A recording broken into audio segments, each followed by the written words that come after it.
There we go.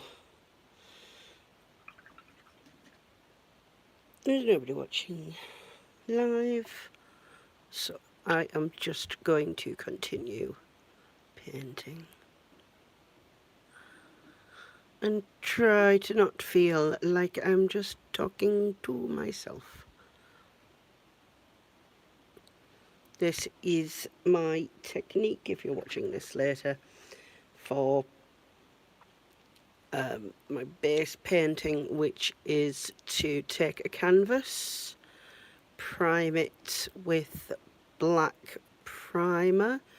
I typically use gesso and I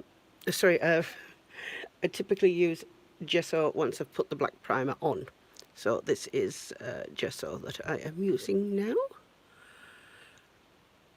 The reason why I prime and prep with black spray is because I feel that it covers the canvas better, is the simple fact.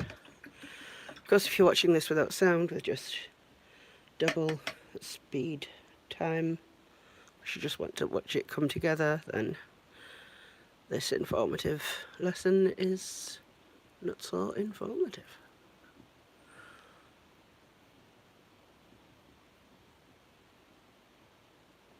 This is wobbling a lot. I need something heavy.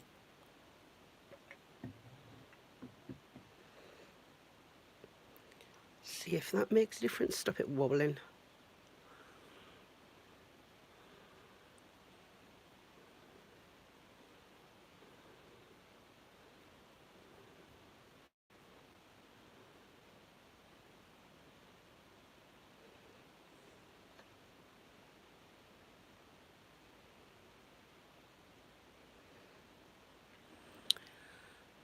So what I do typically is lay a base layer of gesso where I'm going to paint when I'm painting on a black canvas.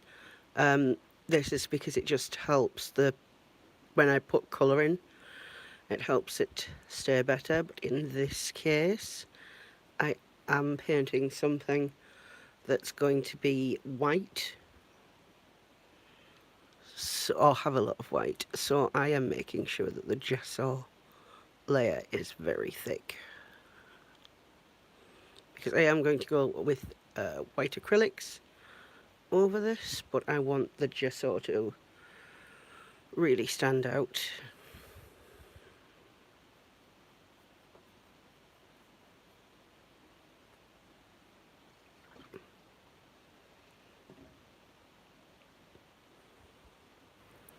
So when I've done building up this gesso layer on the canvas, I will be coming at it with some regular white acrylic paint, probably either my Artistes stuff, which is this acrylic paint that I've got, or I might try just the big tube of Crawford and Black I have. I would love to be able to afford some of those really cool colours that that company does, that like Blackest Black and Whitest White, but that's for people who have thrown away money. Of course, I probably wouldn't have to do so many layers if I used the Whitest White, but there we go. It's that initial outpayment, isn't it? So what I'm trying to do is put enough gesso on so that when I'm filling in the colour parts, like when I get to these bits that are darker, I can give that a quick like coat of paint and not have to worry about the black absorbing that too much, to build up over time.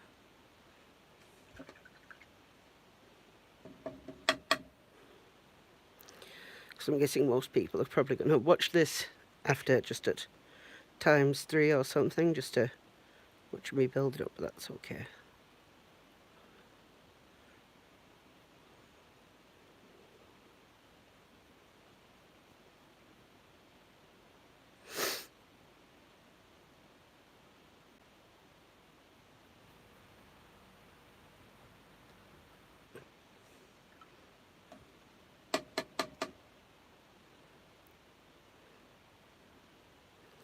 I'm really looking forward to Joker 2 coming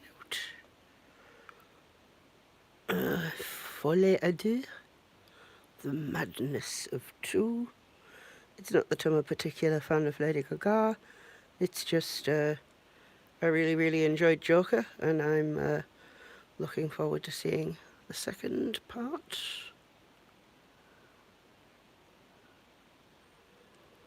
I want that. This is all going to be like the undercoat of his white makeup, and I'm kind of hoping to do most of this in gesso, but have it look like it's paint with skin underneath and not paint with canvas underneath. So I really have to build this up. So it's not so much black underneath, but there will be a little bit of skin tone, just to make it look more like it does than just paint.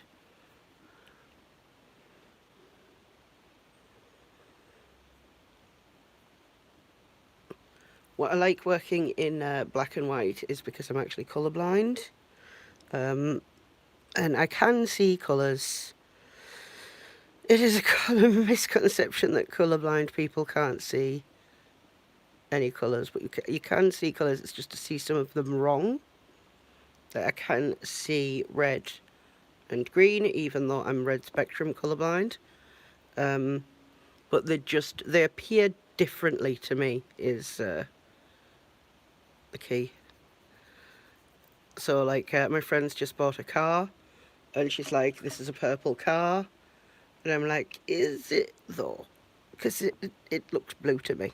She's like, you are colourblind, you cannot have an opinion on this. And I'm like, well, that's fair, I suppose.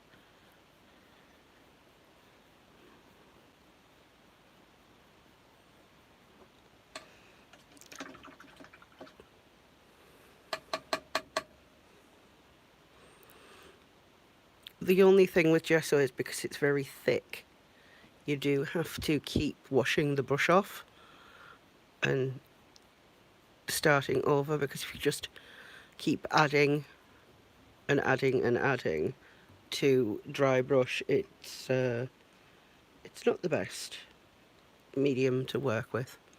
But done well, it can look very nice. As I move around, I'll have to adjust where the camera is.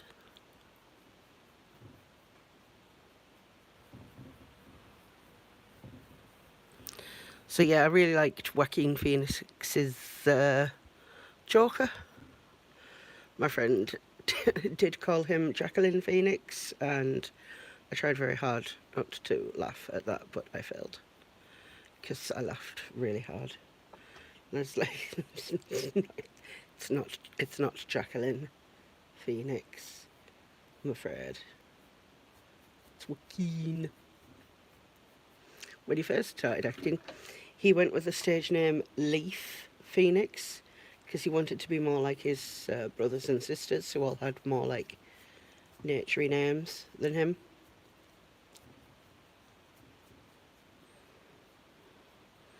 So when I look at my reference picture, it is grey toned, but I feel like now I've built this up to a certain amount, I'm going to have to put like teeny tiniest bit of skin tone in there somewhere.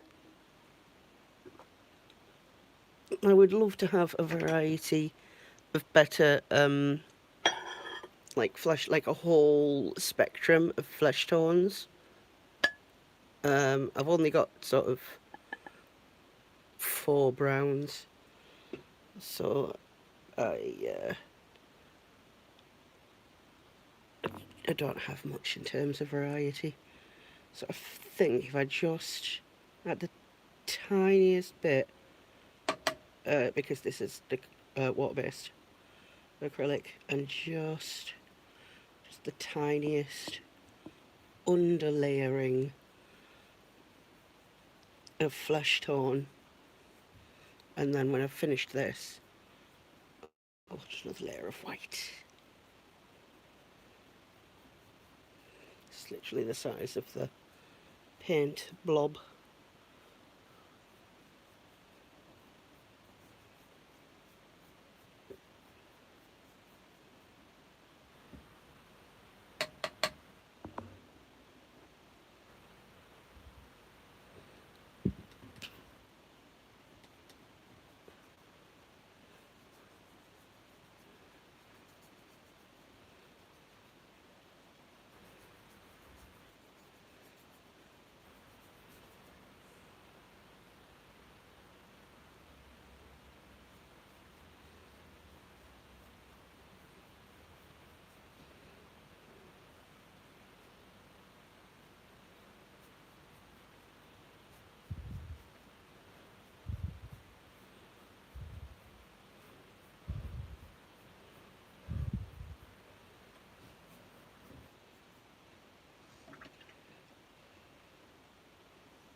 Have to reach over and get the Crawford and Black.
I've just realised I'm breathing really heavily down the mic. It's probably not the most attractive things I could be doing.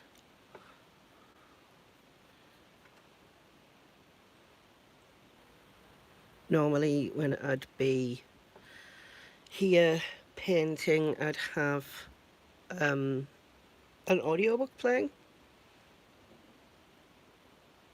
I cancelled my Audible subscription because I couldn't afford it. This time I'm just painting.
Oops.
It's hard for me to tell the difference between reds, because that's part of the spectrum that I can't see, being a colourblind person.